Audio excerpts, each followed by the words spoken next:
question for you. Presidential pardons, should they be absolute?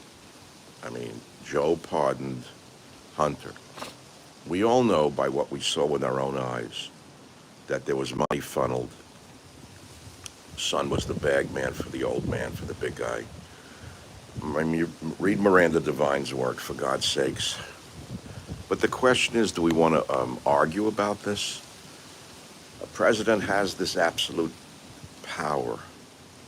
And, we're going to be happy when Donald Trump pardons some innocent people. So what can we do when Joe Biden pardons a guilty person? The answer is nothing. We're basically still serfs. We're living in the Middle Ages. We have a terrible system, perhaps the worst political system on the planet. I mean, how much worse can it get? What, you can have a king? How much different is it than what we have now? You got two corrupt parties fighting with each other for power. One is less corrupt than the other. One is a little more in favor of the average person than the other. And that's it. That's where we're at.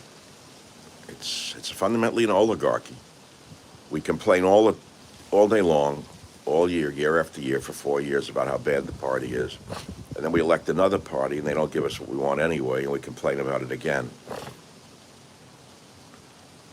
I mean, there's no question in my mind that Trump hasn't begun yet, and he's already done good for the world. It looks like there's going to be peace. Zelensky's suddenly saying, oh, yeah, I'll give up territory. Yeah, you'll give up territory? You're lucky you get out of it with your schmuck on your body. When the hypersonic missile went into 8,000 feet and came down on him, suddenly he woke up when all of Europe started to shit in their pants. So that's just because Trump's in power already. So good things are happening, but it's a sickening system, in plain English. The only thing that's eternal is God. Behind me is God's work. The ocean. Go and stand by the water and you inhale the ocean's breath as it pounds against the shore. You watch the sandpipers peck for their daily bread. These are the eternal things that keep me going. When all else fails, I have faith in nature and then faith in God, or faith in God and faith in nature at the same time. And so here's the beginning of another week. I was gonna do a long one today called Post-Thanksgiving Weekend Blues. But I'm not John Coltrane, I'm Michael Savage. It's a good title. Post-Thanksgiving Weekend Blues, or Post-Thanksgiving Blues. But I don't have a horn. I grew up on great jazz in the 1950s. And some of the titles of those tunes are worthy of looking at. They're all poetry. And if you grew up learning what poetry really is, whether it was through music or art, poetry itself, paintings, life can be very poetic. And the reason it survives, the reason poetry and literature survives, is because man needs something more than the obvious.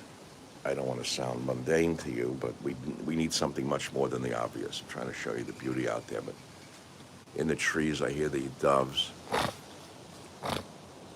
They've turned this beautiful shrub. It's a large shrub that turns into a tree if you don't trim them, into, I call it the Dove Hotel. It's the Dove Hotel. They all live there.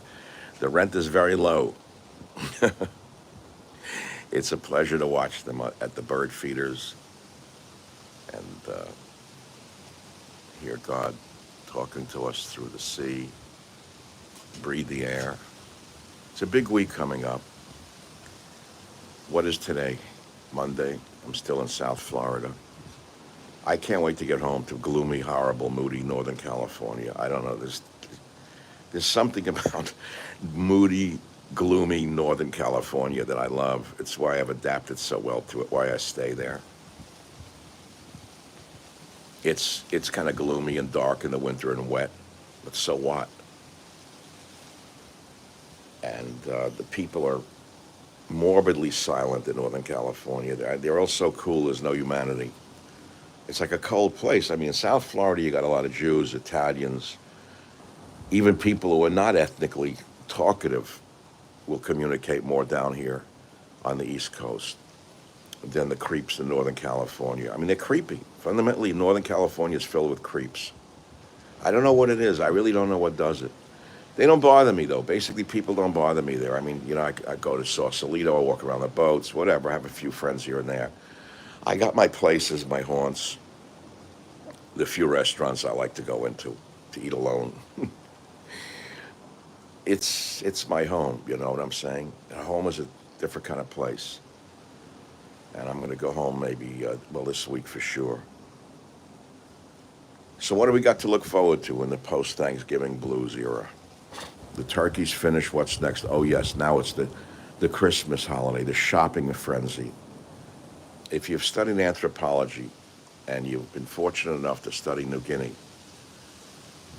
there was a time, I don't know if they still do it, they may still do it in the highlands, where they slaughter almost all the pigs on the island for a big pig fest, and then they eat all the flesh for days. That's fundamentally what the Christmas shopping season is here in the West. It's like a pig slaughter to me. All right? Different strokes for different folks. I'm not a shopper. I don't send gifts. I get creepy. I don't know. I just know. What's the point? I don't understand it. Most people don't even want the crap under their Christmas tree. Don't get me started on the Christmas tree business. And don't get me started on the word Christmas.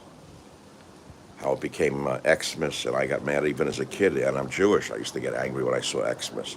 I was one of those diehard kids, like in the 5th grade, that said, no, call it Christmas, not Xmas. Why, I don't know. I was always very intense rather. So that's the next thing we got to look forward to. Or if you're Jewish, 10 days of little Christmases, meaning little holidays to give gifts. You can go crazy from it. How do you give someone gifts for 10 days? Dreidels, all sorts of garbage, raisins and dreidels, and this and that. So many rituals and religions that make no sense. Don't get me started. I'm in a cynical mood. I can feel, I can't wait to get a coffee already. I got up. It rained here. I love the gloomy. It was gloomy here yesterday. I like gloom. I like architecture. Look at the beautiful walls of this house. Look. Isn't that beautiful? I take pleasure in man's beautiful creations, whether it be a song, poem, architecture. Man has done beautiful things, and some men have done terrible things, obviously. It's a very sad day to wake up to a corrupt president like Biden and see that after years of clear evidence of Hunter being a bagman for the big guy, I mean, where the hell did all the money go? Let's say Hunter is guilty as sin. Let's say that all of the stories and evidence is true, and he funneled it to the big guy. Where's the money? They're not living big. Where are they hiding it? Where can they put them? I don't even understand it. Like, let's say he gonfed all this money. Where did it go? How can you hide money like that? See, this is the thing that doesn't make sense to me. So where'd the money go? Where'd the Bidens hide it? If, let's say, Hunter's guilty and he was funneling money from schmear jobs, payoffs, or whatever, where'd he put the money? That's the part I don't understand. Like, we're all mad about Hunter Biden did this, Hunter Biden did that. We know he smoked crack and he did hookers. Okay, that's only almost a Boy Scout today in America. But where'd the money go? I don't know. Where the hell did the money go? So I got a big week coming up. Today is Monday. Tomorrow we have a new podcast, the Michael Savage. Is it the Michael Savage? No, the Savage Nation podcast. I changed the name this year. The Savage Nation podcast is just great. Found wherever great podcasts are found. You know, there are other people doing podcasts besides Joe Rogan. Some people are far more intelligent than him, far more interesting than him. They actually have verbiage, conversation. They use tenses. They don't grunt. Joe Rogan's not a god. He's just a lucky, thuggish guy, man. I don't understand this worship just because he has a big audience. You know what I'm saying? I don't worship the guy. I think he's basically a meathead. Now you can see why I've never been on the Joe Rogan podcast. But he's not the only one doing podcasts. There are others who do podcasts. There's about 500,000 podcasts now. A child in a bedroom has a podcast. So I asked my ad agency. He said there's about 500,000. Only a few thousand ever attract really an audience. He said you're in the top. In his group, he has 3,000 podcasts that he represents. And the Savage Nation podcast, he says, is in the top 20 or the top 10. I don't know which. Whatever it is, people are listening to it. Whatever the number is, it doesn't matter. It's the level of intelligence and the kind of commentary that we get from it that makes it worth doing. Believe me, I'm not getting rich doing my podcasts. I'm way past that point in my life. Like, I'm down here in South Florida, right? Do you think I was waiting outside there in Palm Beach, bowing and scraping to go see Donald Trump and beg for some job? I don't want a job. I don't want a position. I don't want anything. All I want is my health and the health of my family. I mean, family, all people in my family. It's all I pray for all the time. I found something interesting. Can I tell you that? Like, when you're together with your family, I'm a loner, I live alone, but now it's like a family in a house together. It's like everyone has their own way of doing things, and you're not used to each other. Try cooking in my family. You know me and how I do my cooking videos. You try, lights in my eyes, it's really not a good spot. I'm going fucking blind here. I can't wait to get back to gloomy California. I feel like I need a cane, like a seeing eye dog, man. It's so bright out here. What was I? So you get 3 people in the kitchen. Everybody wants to cook something different. They're cooking steak. I rarely eat meat. I'm cooking swordfish. They don't eat swordfish. That one's baking a potato. This one's doing this. It's actually quite funny. So what you got to do is you got to learn to live with people again when you're with family. So I go in the other room and drink some wine until they're finished cooking, then go in there and finish my meal. It was fun, though. So when you get on each other's nerves as a family, which you will, or you did over Thanksgiving, instead of getting mad, there's an atomic energy in what I'm about to tell you. There's a nuclear code in what I'm about to tell you in human behavior. Instead of getting mad, let's say, at someone in your family who's irking you, what you say is you actually pray for them. I don't know if this is Christian or Jewish, but it makes sense. You say, God, please make my wife, son, daughter, mother-in-law, make her healthy, take away her pain. Thank you, God. Just something like that. I swear it makes you feel better. And then you're not angry anymore. You get it out of yourself by thinking about them. I guess others have found this years ago. I don't know. To me, it's a novelty. Instead of walking around agitating like, why did they do this? Why did he say that? Why did they do this? Why do I do that? You don't do that. When people are alive, they're going to do things that bother you. So you say, God, please relieve them of their pain. It's an amazing thing what happens. It's amazing how you can get through so many things with people like that. That's the beauty of prayer, and it's the beauty of God, and that's all I have to say. The podcasts are coming up. I can't wait to get a coffee, and I'll be back with you later, maybe for a longer version of this. I miss Teddy, too. And when I come out to this house, which is, I don't come here that often, I should, so I could suffer even more, but I see Teddy everywhere. I used to bring him here. I see him with me on the steps. I hear myself calling to him down on the lawn down there. He'd run around down there.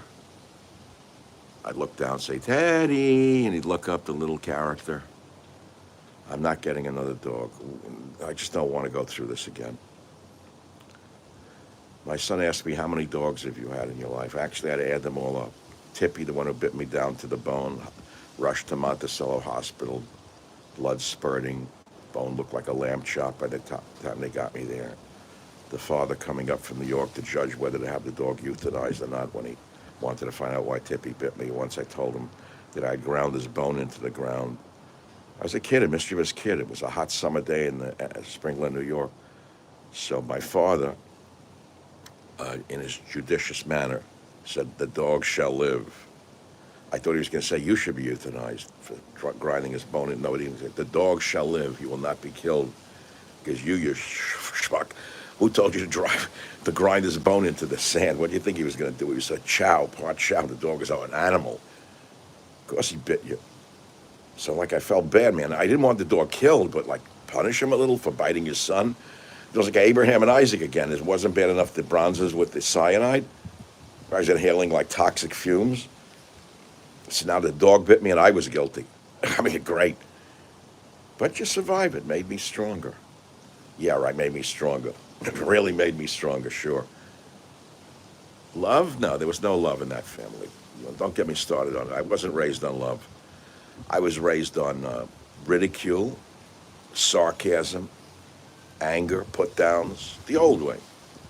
Ask anyone from the old world. That's how their kids are raised, boys in particular. What with the love bullshit? Come on. No one was raised with love. It's like a modern invention. That saccharine crap. But you gotta, look, I did. I changed everything in my family. I said, I'm breaking the chain of that shit. I'm not gonna torture my children with anger and rage like they did it to me. Maybe I can break the chain along the way. I read Laura Huxley, about breaking the chain.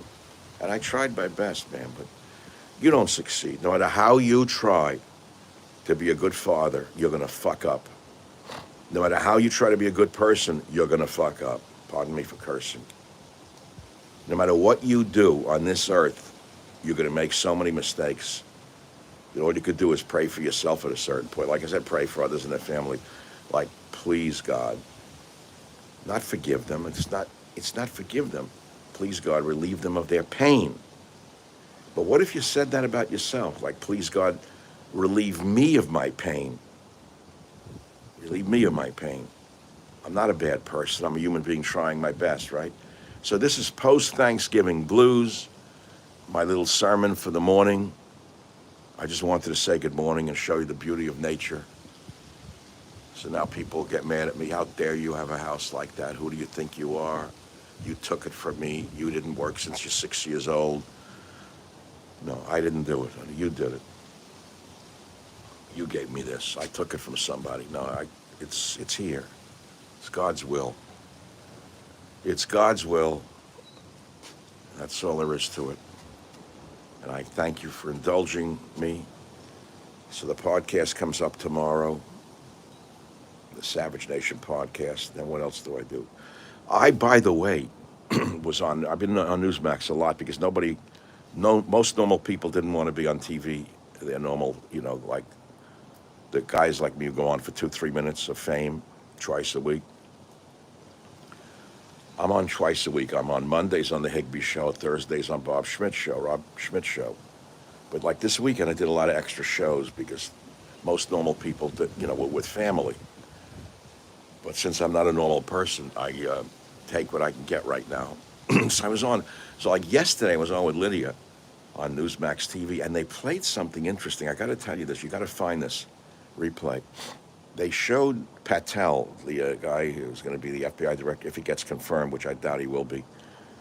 And they said, so they show Patel from an old clip saying, the first thing I'm going to do is I'm going to close down the FBI building and take 7,000 FBI agents to put them on the street and say, go find criminals. I said, that's campaign rhetoric. I said it on Newsmax TV. They're not shutting down the FBI. That's the stupidest thing I ever heard in my life. Why don't you research for of course they've made horrible moves under this administration. They turned most of the FBI was turned against their political enemies. That's one thing that has to be corrected. And that can change if Patel is confirmed and he changes the climate or philosophy of the FBI and fires a rung of people who were the sons of bitches, Nazi scumbags who did this. Put them in prison for violating the constitutional rights of Americans. Take off a layer of the scum at the top.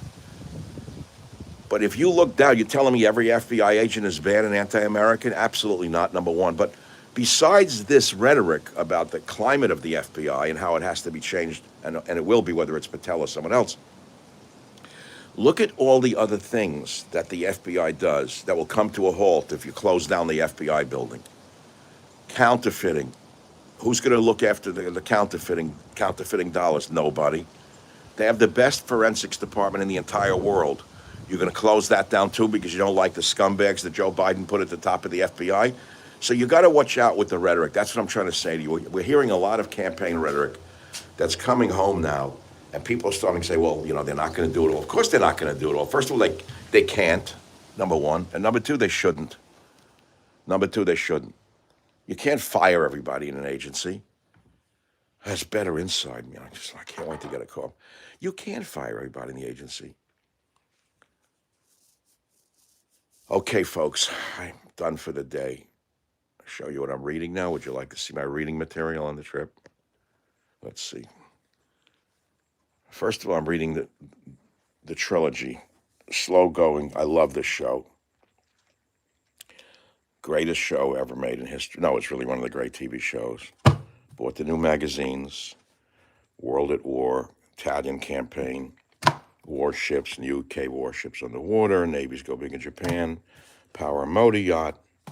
Okay, then I take these magazines with me on trips to Russian Revolution. They're written by historians. Don't think that they're comic books. French Revolution, history of communism. These are amazing histories. And I've carried them with me on many trips. They're amazing to read. This book I've been trying to read. It's hard to get through. Von Braun, the German rocket genius who we took over after World War II. Here's one of my greatest books. You never heard of it.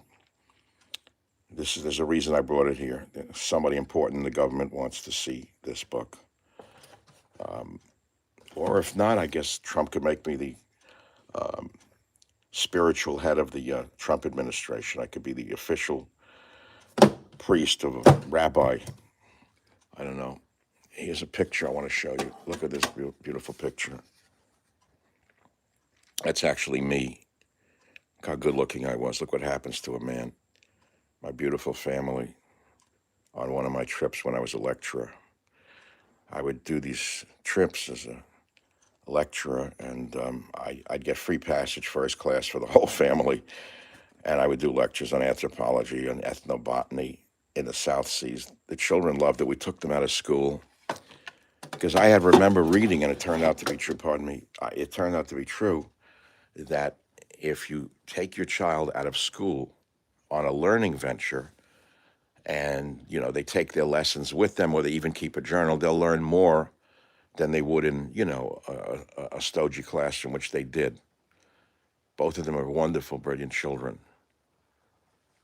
So I'm ready to go. There's more magazines I guess I could share with you to show you how brilliant I am. But I know a lot of people want to know what I'm reading.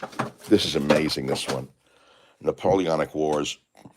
There's so much to be learned in so many different ways. One particular passage in here, I was going to do a piece of a show about this. I may as well do it now. What's the difference? I'm like one of those eclectic teachers. So I was trying to tell you the other day about how you don't understand Russia or Putin. Most Americans are morons. They don't know their own history, let alone the history of any other nation. So you're looking at the invasion of Russia by Napoleon. And there's so many issues going on in the world right now that are related to the history of this invasion. First, you start with Borodino. And he got his people slaughtered there. But I want to complete this discussion. Little history of the map of Russia. So they invade Russia, Napoleon did. The slaughter was incomprehensible. I want to read you some numbers. This is what Zelensky was going to face, or the pansies in Europe, in NATO. This is the pansies in NATO who want to take on Russia, the schmucks. So I was reading this. The cost was enormous. Until the Battle of the Somme in 1916, Borodino was the worst single day's fighting in recorded history. The Russians suffered casualties between 38,000 to 58,000 men, including 29 generals. Entire units virtually ceased to exist, which started with 1,300 troops and was reduced to 98 men by 3 p.m. The Grand Army had comparatively lighter losses of 28,000, including 11 dead generals. So this is Napoleon's insanity. The Grand Army alone had fired 60,000 to 91,000 artillery rounds and 1.4 million musket shots. This roughly averages out at 100 cannon and 2,300 musket discharges a minute. One modern historian has likened the chaos of this battle to, quote, a fully loaded 747 crashing with no survivors every 5 minutes for 8 hours. So what am I getting at? Here's what I'm getting at, you idiots, you who was egging on Zelensky, you fucking idiots, you. You want to know about war criminals? Anthony Blinken and Sullivan, war criminals. But there is no Hague anymore. The Hague is filled with perverts and degenerates. So when Napoleon came to the realization that Tsar Alexander would never seek terms, he retreated back through the merciless Russian winter and condemned what was left of his army to a frozen oblivion. It is estimated that between June of 1812 and February 1813, about 1 million people on all sides died because of the campaign, with only 35,000 Frenchmen ultimately returning to France. Neither Borodino nor Napoleonic Europe ever truly recovered. That is going to be the history of what both Joe Biden just did between Ukraine and Russia. Carnage like you can't believe. You see the 1 million? That's the same number of men who have been slaughtered by Joe Biden, Anthony Blinken, and Sullivan. About 1 million men have been killed in this war. And you know, the propaganda is so heavy that you read, oh, the Russians lost this number, but you ever read how many Ukrainians were lost? It shows you how sick the media is, glorifying the death of Russians, which is horrible enough, and not talking about how many dead Ukrainians there are. Estimated? Don't know. No one really knows. I've seen stories that they're estimating the number of dead Ukrainians and Russians by the number of crosses in graveyards that have been added since the war began, the 1,000 days of war. Why do you think the little entertainer suddenly wants peace? Yeah, I'll give up territory now. All I need is a NATO umbrella. You'll need more than an umbrella, Vladimir. You'll need more than an umbrella when this is over. 400,000 of your own countrymen dead, 500,000. No one knows. The numbers are staggering. For what? Because you lied to your people? You provoked Putin? Because you went along with McCain and Newland? It's a shocking thing, you know. If you read history, you can see history in the making and you can put it in context. How many years did you read in the beginning? Putin's got syphilis, Putin's dying, Putin's old, Putin's got a double, he's not going to last. Remember when the propagandists started to put that out, Reuters and AP? The same people who said white men are garbage, the same deviant perverts who told you Joe Biden was a god. Well, Putin's still here, isn't he? It doesn't look to me like he died of a neurological disorder. But that's what they're putting out, the perverts out of Europe. Reuters, the descendants of Hitler. So what's going to be at the end of this war? You know what kind of retribution there's going to be in this world for what Zelensky brought upon his own people? 9 million Ukrainians have been displaced from their own country because of that little prick. This is not justifying Putin's actions. I get that. But if you don't see the whole context, don't even listen to me. This didn't come out of a vacuum. And I don't have the time to go into the whole thing right now. I'm going to close where I began before I go back to coffee. I'm not even reading your comments right now. I'll read them later or I won't read them. What time is it already? No one's up. I don't understand this. I'm on the East Coast. I'm up before everybody anyway. Like on the West Coast, I'm up before my staff gets up on the East Coast, even though they're 3 hours earlier. I'm up at 4 in the morning before they're up. So now I'm up on the East Coast on their time, and they're not up yet anyway. Why do people walk on the beach in the morning? I don't understand. Every morning I see they're marching. They think it's healthy? Look, they find a clam, a shell. They take a shell home to Brooklyn. I was on the beach in Palm Beach, and I found a shell. Okay, great. Then the daughter who went to school and is on drugs says, do you know that shell should not have been picked up on the beach? Why? Says the mother, because the shell is used by another organism which goes into the shell and makes it a home. So you stole a home from another Solenterate. So the mother gets guilty. The hand starts to shake. She gets a mild Parkinsonian job because she took a shell from a beach. That's also evil now. Whatever you do is evil and wrong. Nothing's good. You drink a milk, bad. You bite into flesh, evil. You breathe air, poison. You take a shell, no good. What a world we're living in.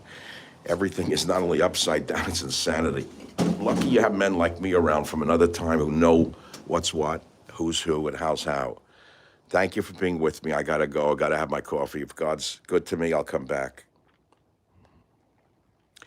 Hit the like button, subscribe, ring the bell, watch the podcast. Everyone's begging me, how can I buy the Savage Nation hat? I don't even have one here to show you. You have to go to michaelsavage.com. You see the Savage Nation hat. I made them for you. Believe me, it didn't even pay for my airfare. No matter how many hats I sell, it's not going to change my lifestyle. Everyone wanted a Savage Nation hat, so I made them for you. And they're on michaelsavage.com. You can get them for Christmas. You can get 10 of them for Hanukkah. Give them to 10.